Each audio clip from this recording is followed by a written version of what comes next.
Salut à tous, c'est Loïc, bienvenue dans le carré, nouveau son, nouvelles images, nouveau logo, nouveau jingle, nouveau site, n'hésitez pas à y aller. Cette semaine, j'accueille un homme intelligent, un homme qui a vu le poker depuis très longtemps, un homme qui a décidé de monter avec son ami Pedro Canali, Ranking Hero, une entreprise qui va sûrement révolutionner le poker en France et dans le monde. Oui, aujourd'hui j'accueille Nico Lévy.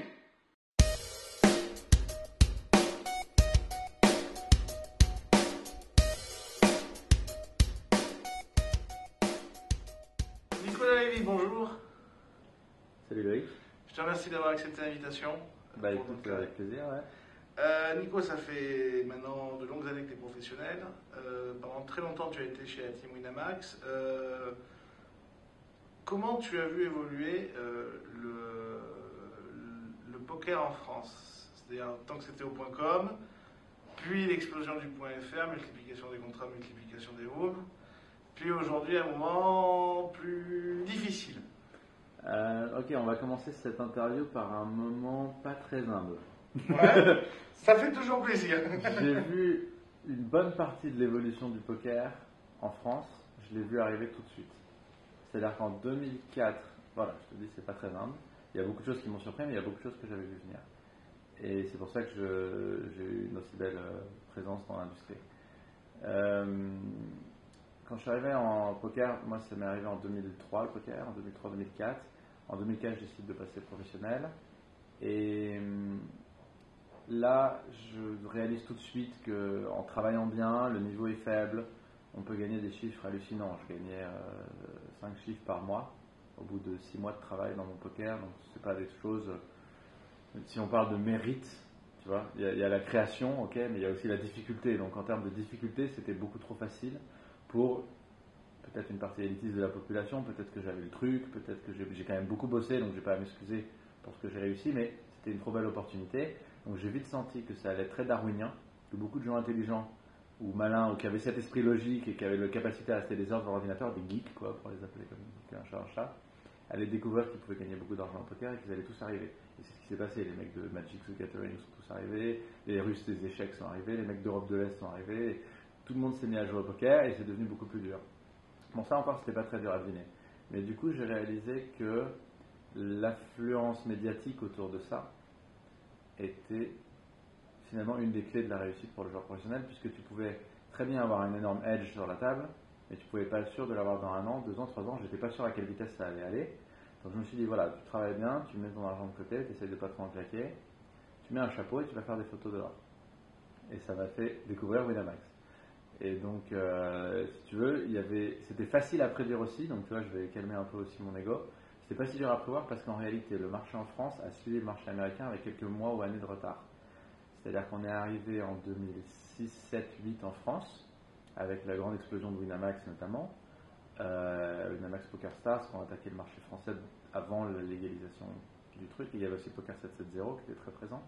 Everest, donc, un autre échiquier que celui actuel, on va dire en tout cas, qui ont fait beaucoup de communication. Et comme ils n'avaient pas le droit de communiquer avec de la pub télé, ils n'avaient pas le droit de communiquer avec des émissions brandées, il y avait Patrick Bruel qui présentait le WPT à la télévision, et malgré ses liens avec la communauté One Poker et Winamax, ils ne pouvaient pas le dire à l'antenne. Donc tu vois, c'était vraiment restreint. Donc leur moyen de communiquer, c'était l'équipe pro.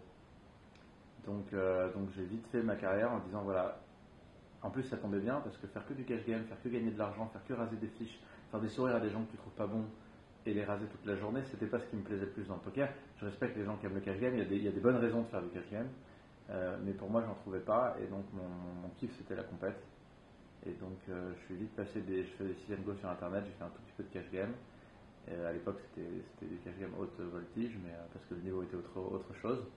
Et donc, je me suis vite dit au tournoi live, j'ai rencontré Winamax. Et j'ai commencé à faire une carrière en tant qu'ambassadeur du poker français. Je pense que c'est ce que j'ai fait ces 6 dernières années avec Winamax. Tu as pas mal de belles lignes sur ton profil Ranking Hero, pas mal de très belles places payées. C'est quoi ton meilleur souvenir de tous ces tournois, de toutes ces années, de tout ce grind? C'est dur tout ça, les meilleurs souvenirs, ouais. C'est vrai que je suis à un moment où je suis en train de tourner une page vraiment de joueur professionnel intense. J'ai déjà tourné plusieurs pages dans l'industrie, puisque j'étais joueur online, je suis passé joueur pro sponsorisé qui faisait les deux, puis je suis vraiment passé ambassadeur. Là, je suis en train de tourner une nouvelle page vers l'industrie du poker, et une page passionnante.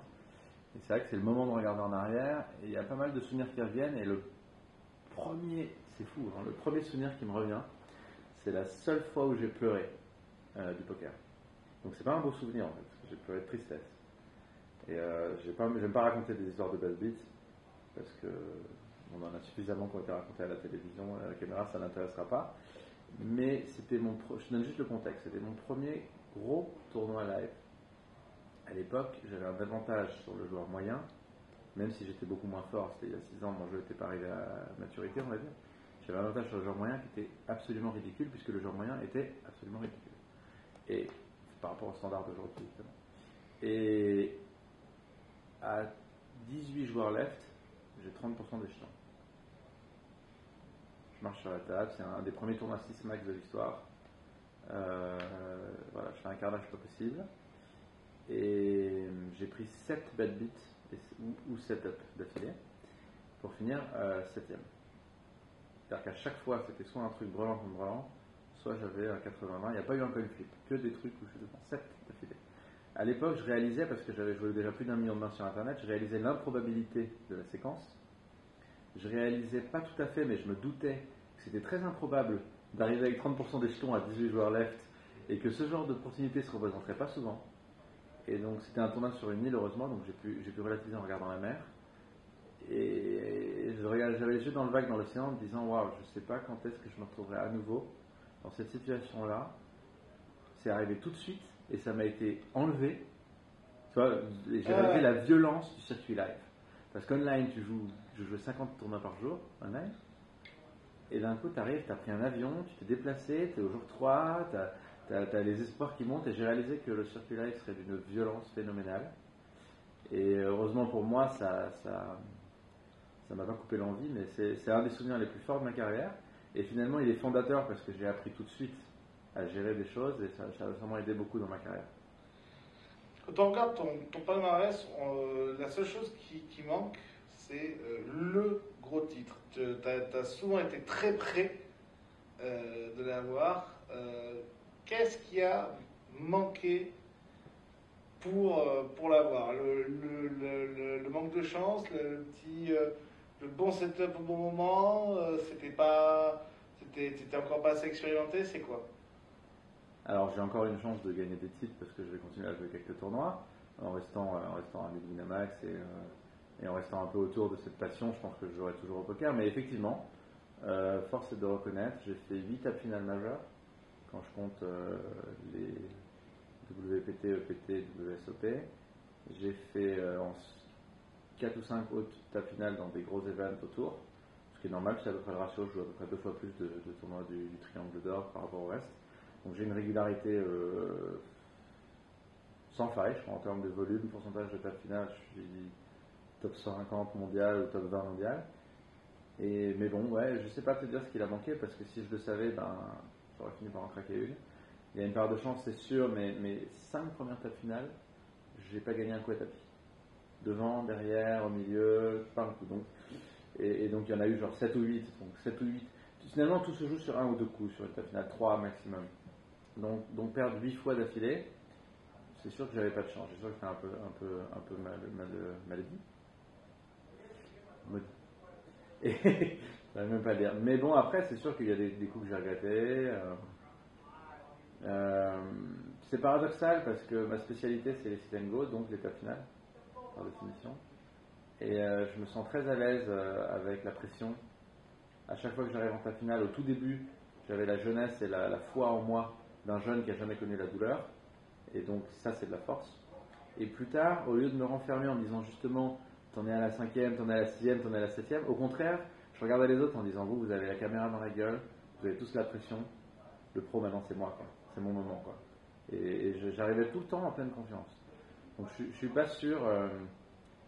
Je commence à pas m'aimer dans cette interview parce que tu m'as demandé de te raconter un bon souvenir, je t'ai raconté des bad beats. Tu me racontes pourquoi j'ai pas gagné, je suis en train de te dire que c'est le manque de cul. En fait, j'aime pas du tout le personnage, je suis en train de débattre. Je vais devoir te raconter un bon souvenir avant la fin de l'interview quand même. Alors justement, un bon souvenir.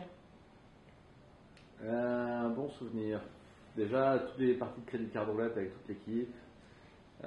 Tu chantais sur les crédits card roulette? J'ai pas tenu les comptes. Je pense que je suis bien gagnant. Je pense que je suis bien gagnant. Et en plus, des fois, je mets 2 cartes parce que je suis arrivé avec un pote ou avec ma femme et tout. Donc, on a 2 fois plus de chances de perdre. Et je crois qu'on a été bien au-dessus de lever là. Et puis, c'est toujours drôle, tu vois, quand t'as le gars qui, par hasard, tu vois, dans l'équipe Winamax, il s'est toujours passé un truc. On a dû introduire une vingtaine de personnes au jeu. Et il y en a à peu près 18 qui ont payé dès le premier coup. Il y a genre une malédiction du gars qui vient au début. Et personne n'a trouvé comment tricher encore. Dingue. C'est bon ça. Même nous, on ne sait pas comment on fait. C'est bon, donc généralement vous allez vous intégrer toujours de nouveau. Oui, si tu veux venir dîner avec nous ce soir, dans c'est gentil. McDo Créer de carte au McDo, c'est pas là. C'est pas là. Donc là, t'arrives à un moment de ta vie, comme tu l'expliques, où tu fais un peu le bilan et tu pars plus vers une vie de chef d'entreprise ou d'entrepreneur dans le poker. Est-ce que tu as des regrets sur la vie pleine de joueurs de poker que tu as connue pendant 6, 7 ans, 8 ans? Le mot regret est un peu fort maintenant, tu en parlais tout à l'heure, ne pas connaître le sentiment absolu de la victoire, ne pas avoir de trophée à présenter chez moi, tu vois, genre quand ma fille elle sera grande, elle dira mais t'as été champion de poker papa? Ouais. Et elles sont où tes médailles? Ça va me faire un peu bizarre. Peut-être qu'elle ne posera pas la question, mais il reste rien. Il reste des lignes sur des bases de données, des souvenirs dans Facebook. C'est un peu triste ce que je dis, tu vois, et peut-être qu'il y aura des titres d'ici là. Mais et en même temps, il reste ce que tu peux lui offrir grâce à ça. Bien sûr. C'est la maison, tu lui montres la maison. L'appartement dans lequel elle est née, voilà. Parce qu'elle est née à l'appartement. Non, mais bien sûr, j'ai bâti mon patrimoine, c'est vraiment bizarre, mais j'ai bâti ma vie actuelle sur mes gains de poker. Je les ai pas tous cramés, j'en ai cramé beaucoup. Il en reste beaucoup moins que ce que j'ai gagné, mais effectivement, ouais, c'est sûr que je regrette pas ma carrière de poker. Et elle n'est pas partie en fumée. Mais les symboles, c'est fort, des fois c'est un peu important. Et je sais que je me suis fait mes propres symboles, tu vois, quand j'ai fait par exemple la table finale de WSOP Europe en 2010, j'ai acheté une PS3. Elle est dans mon salon, et je sais quand je la regarde, ça c'est mon trophée.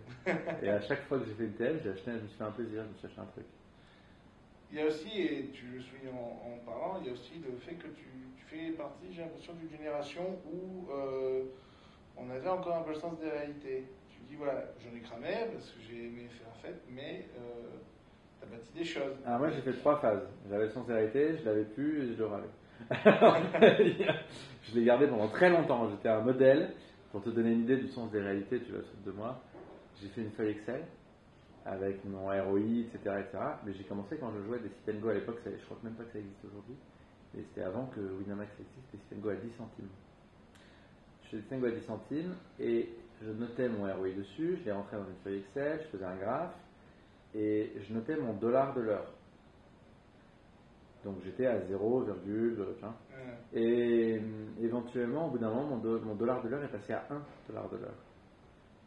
Et comme c'est une exponentielle, ça veut dire que déjà j'étais plutôt vers 2,5 dollars de l'heure ces derniers temps. Et deuxièmement, je savais que pour passer de 0,03 à 1, c'était à peu près la même distance que pour passer de 1 à 25 dollars de l'heure. Et donc, je me souviens très bien de ce jour où j'ai regardé le feuille 1 dollar de l'heure sur mon truc Excel. Je me suis arrêté avec une petite larme en disant voilà, là c'est sûr tu vas y arriver. Et alors quelqu'un de l'extérieur, il va pouvoir malade mental. Pleurer sur un graphe Excel, Non mais 1 dollar de l'heure quoi, le mec il est content, il sait qu'il va devenir professionnel du poker. Et pour moi c'est une pierre dans l'histoire de parce qu'il y a ça aussi, on parle souvent de la carrière, on parle des grands moments, mais le moment où tu te construis est beau aussi. Il y a la première fois que j'achète un écran supplémentaire pour pouvoir jouer plus de tables à l'époque. On ne pouvait pas redimensionner les tables sur les premiers logiciels. Donc tu avais un nombre de tables maxi, tu n'avais pas de truc où tu pouvais les superposer où c'était pratique. Donc en gros, si tu avais tel écran, tu pouvais jouer genre 2 tables un peu comme ça. Si tu avais tel écran, tu pouvais jouer 4. Et si tu voulais en jouer plus, il fallait acheter un deuxième écran pour les mettre là-bas. Sinon tu devenais fou. Et à part quelques gars qui arrivaient à bosser autrement, moi j'arrivais pas.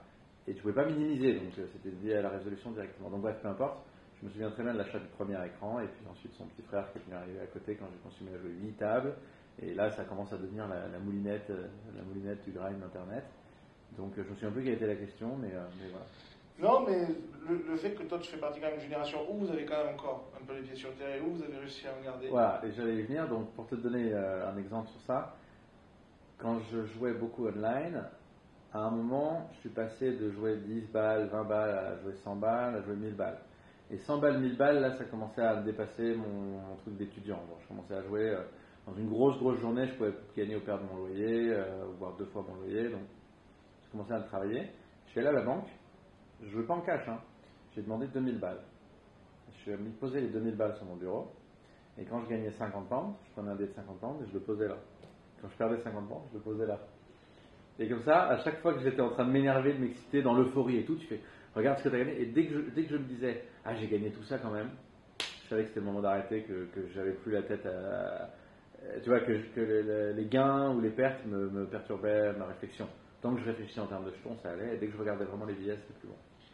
Et quand tu vois certains jeunes aujourd'hui qui font des très grosses performances et qui arrivent à perdre des centaines de milliers d'euros aussi vite qu'ils ont gagné.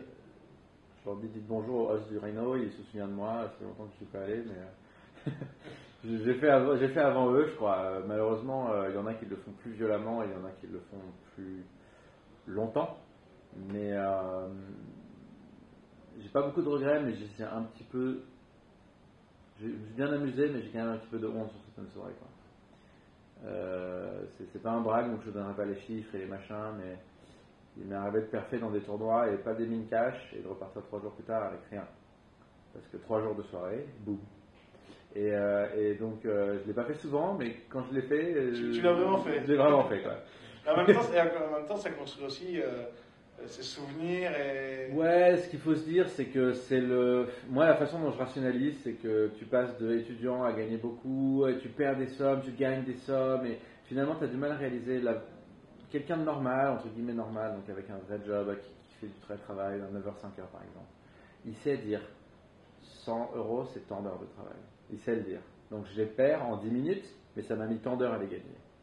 Donc voilà, donc entre guillemets, l'immense majorité des gens sur Terre ont créé une évaluation temps horaire, alors que voilà. vous, en tant que joueur de poker, vous n'avez pas quoi d'évolution. Voilà, les gens ont peut-être l'impression que c'est facile d'avoir la valeur de l'argent, et en réalité, quand tu perds 2000 balles sur une soirée, bah ouais, une bouteille de champagne à 500 balles, qu'est-ce que ça peut te foutre, quoi? T'es à moins 10 000 ce mois-ci, mais comment tu les sens?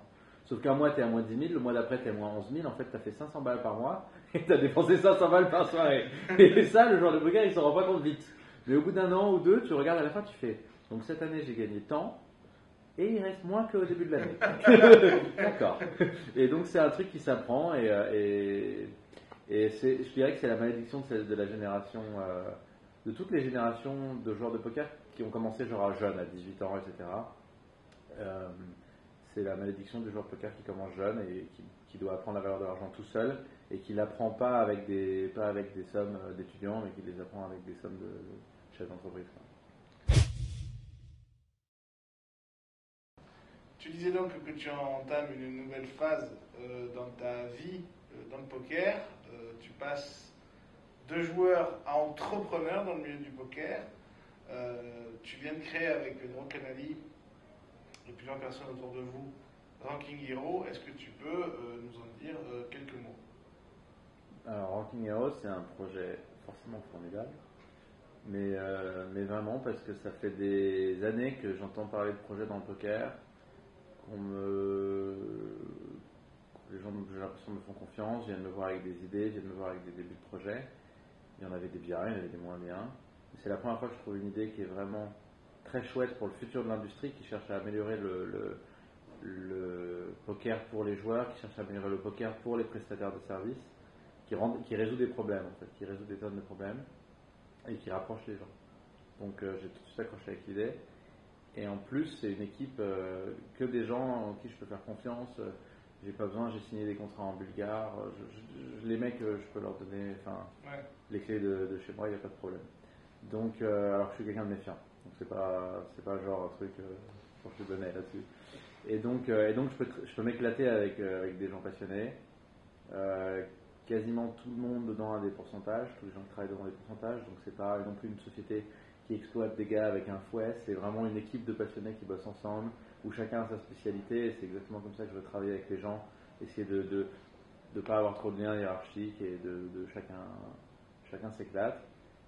En plus, j'apprends le métier du business, je rencontre des gens super intéressants, je vois l'envers du décor et je pense que c'est le vrai travail et la vraie création de valeur. Pourquoi tu as choisi de rester dans le poker entrepreneuriat? C'est parce qu'on t'a proposé Ranking Hero et que tu as adhéré à cette idée-là? C'est parce que de toute façon tu savais que tu allais rester dans le milieu du poker d'une manière ou d'une autre? C'était pas évident dès le début. En fait, j'ai 2-3 grandes passions. L'une qui est donc le poker, l'une qui est la magie. Je faisais beaucoup de magie avant. Et la troisième qui est la technologie. J'étais en 1995 un des seuls Français à avoir Internet, à l'époque où personne ne savait ce que c'était qu'un CD-ROM.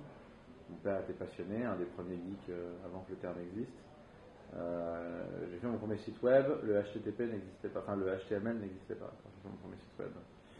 Donc c'est dans le langage de Mosaïque, que l'ancêtre de Netscape, qui était le concurrent d'Internet Explorer. Et là, je ne sais pas combien de personnes en a perdu dans la vidéo. Donc, ça nous rajeunit pas. C'est quand les modems faisaient et KOL était le numéro 1 avec que Wanadu essayait de disputer la première place. Bref, et CompuServe même. Bref, on arrête avec les toiles d'araignée. Le but de ça, c'est que j'étais sûr de faire un projet qui était à haute valeur technologique. Ça a toujours été mon kiff. Et une start-up internet, c'était finalement l'évidence. Maintenant, des gens bien m'ont proposé un projet en Hero dans le poker. Donc j'ai déjà expliqué pourquoi il me plaisait en termes de concept. Ça rejoint Internet. Ça rejoint Internet et c'est à très haute valeur technologique. Je pense que tous les gens qui ont visité le site et ceux qui ne l'ont pas visité vont le faire maintenant. C'est un site magnifique avec la technologie 2013 et qui apporte vraiment un vent de fraîcheur dans le poker qui est soi-disant une activité Internet et où finalement tu regardes les sites autour de toi, c'est vraiment vieux. Et c'est en train de se remettre à jour. Poker News a fait une super mise à jour, d'autres sites vont faire des mises à jour. Et on est content de pouvoir moderniser un peu le secteur, à la fois au niveau de la technologie, à la fois au niveau des idées, parce que le but de faire une startup Internet, c'est d'innover. C'est le seul milieu où tu peux apporter des idées et paf, elles sont tout de suite en contact avec le public. Tu n'as pas besoin de grosses campagnes de pub, tu n'as pas besoin de convaincre un supermarché de te mettre dans les rayons. Alors d'accord, il y a des barrières à l'entrée, il faut convaincre suffisamment de gens de te soutenir pour que Google réalise que tu existes, etc., etc. Mais l'accès au public est quand même beaucoup plus direct. Si tu fais un truc bien, ça se répand par les gens en parlent sur Facebook, les gens en parlent sur Twitter. On avait des centaines de fans sur notre site Facebook, rien que parce qu'on leur avait dit que Pedro et moi, on bossait sur un truc chouette. Et les mecs sont venus en disant « chouette, j'ai hâte que ça sorte ». Donc si tu veux, la façon de faire du business, je pense, a complètement changé. Je ne sais pas si ça m'aurait plu en fait de faire des business il y a 30 ans, mais là, ce que je vois, la façon dont les gens travaillent autour de moi et tout, c'est vraiment très agréable. Et j'espère qu'on va amener ce projet très très loin. Ça part vraiment bien. Il y a eu des difficultés énormes et il y a eu des solutions magnifiques et on est là. Et on grandit petit à petit à notre rythme. Et ouais, c'est un vrai bonheur de voir des tonnes de gens utiliser le site et le trouver agréable, quoi. Pour faire ça, tu as quitté la team Winamax il y a quelques mois. Est-ce que tu peux nous dire un mot sur ton choix d'arrêter Winamax en tant que professionnel? Alors Winamax, moi j'ai aucune amertume.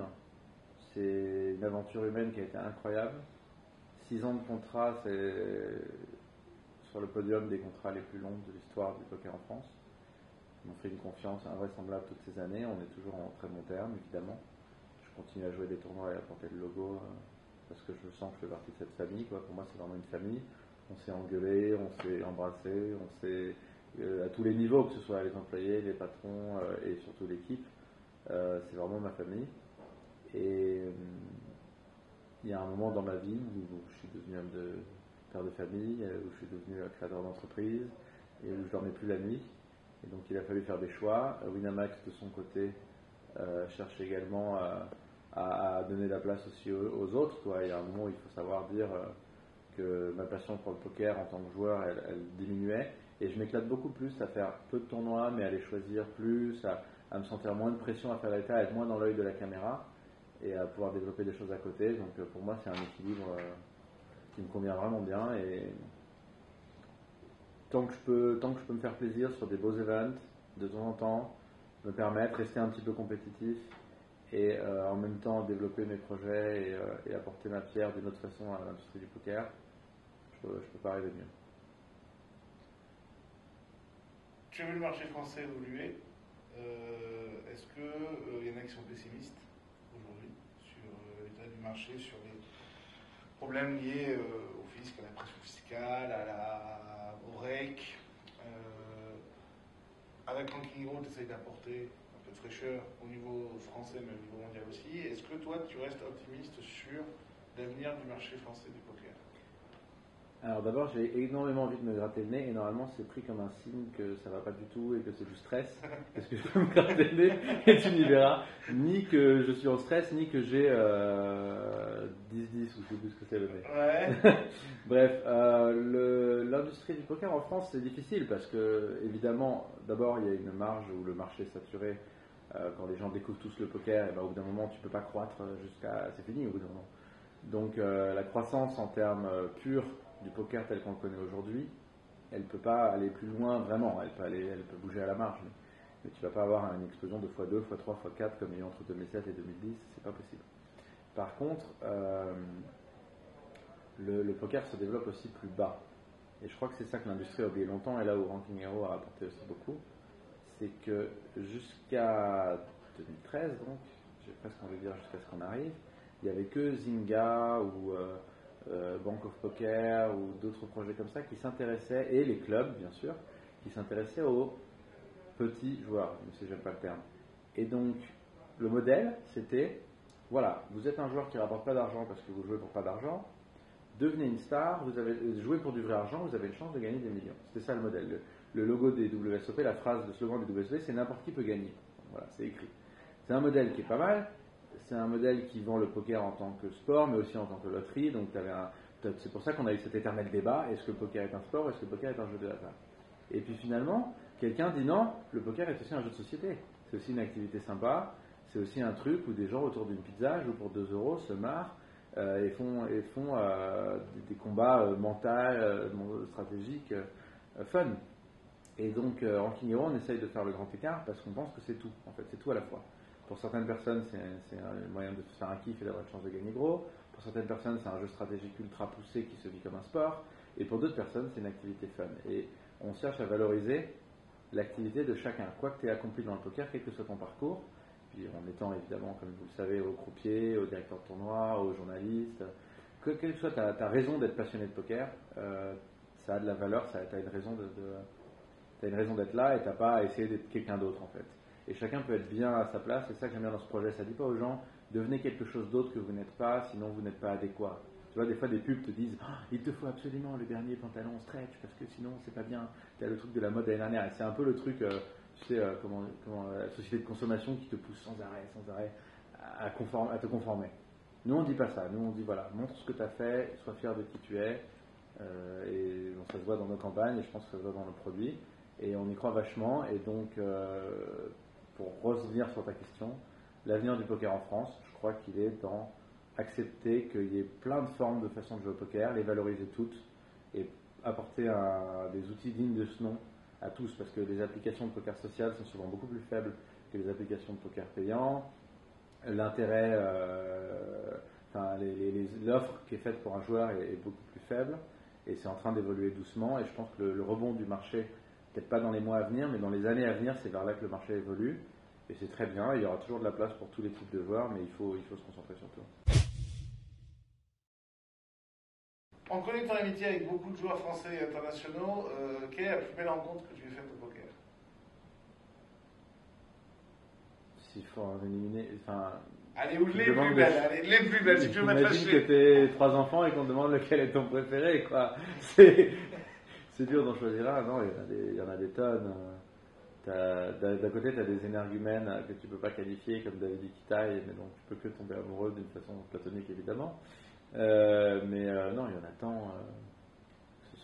Il y en a beaucoup au sein du team Winamax, et on l'a dit, on l'a répété comme Winamax, mais maintenant que je ne fais plus partie, vous pouvez donc me croire, en toute sincérité, des gars comme Ludo, Manu,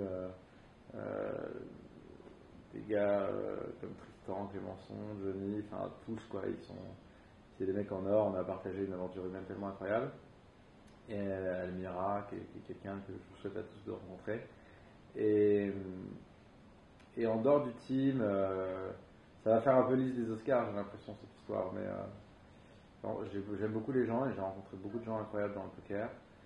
Pedro en fait partie évidemment et c'est pour ça qu'on a créé un site ensemble. Alors pour Pedro, il y a une histoire marrante parce que j'ai rencontré Pedro le même jour où j'ai rencontré ma femme et le même jour où il a raconté sa copine de longue date. Et aucun de nous quatre ne connaissait aucun des trois autres et on s'est tous rencontrés le même jour. Il m'a aidé à draguer ma femme, je l'ai aidé à draguer sa copine. Et est-ce que tu regrettes de ne pas être marié? La lune était placée bizarrement ce jour-là. Est-ce que tu regrettes, tu aurais peut-être pu te marier avec Pedro finalement? Voilà, et ensuite on aurait pu observer nos deux copines femmes J'arrête la phrase. Pour finir, Nico, pour clôturer cette interview, le jour où tu arrêteras d'être dans le monde du poker et où les nouvelles générations parleront de toi, de ce que tu as fait, tu as envie qu'on retienne quoi de l'homme et quoi du joueur? Waouh.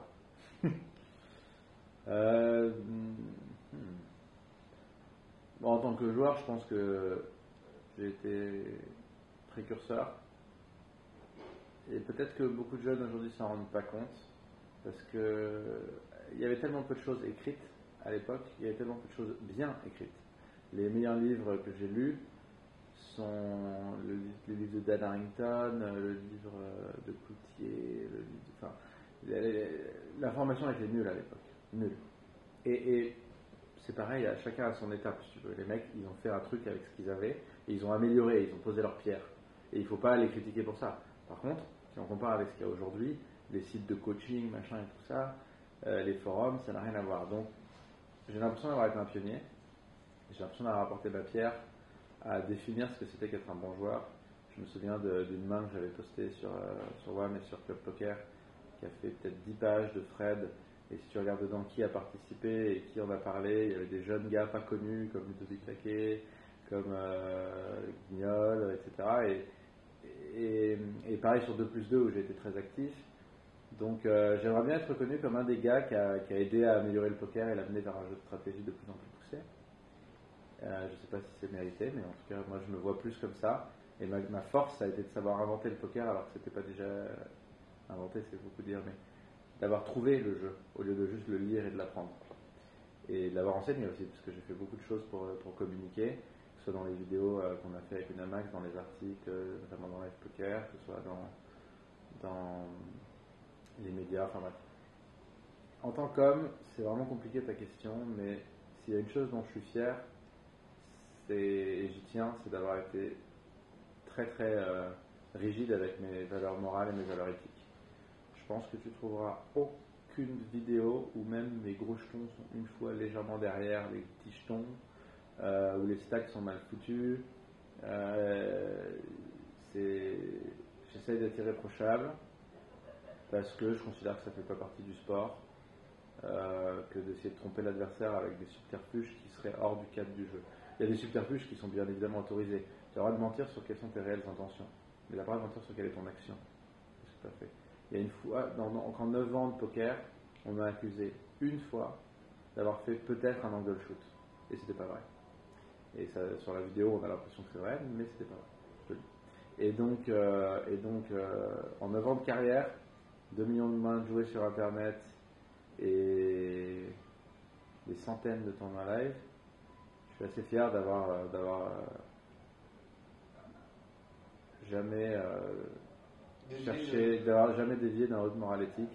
Je suis quelqu'un de droit, j'ai dénoncé les affaires de triche, j'ai dénoncé les fois où des casinos essayaient de faire des choses qu'ils n'auraient pas dû faire, parfois avec peut-être trop de passion, je ne sais rien, on pourra critiquer. Ceux qui n'ont pas d'ennemis sont ceux qui n'ont jamais défendu une cause. Mais je suis quelqu'un de droit en tant qu'homme et je pense que ça se voit et je pense que ça se sait. Et je serai quelqu'un de droit dans le business et je pense que ça se voit et je pense que ça se sait. Nico, je te remercie infiniment d'avoir accepté l'invitation. Merci pour ton interview. Et puis comme je dis, le meilleur. Et pour l'avenir. Merci beaucoup. hands, but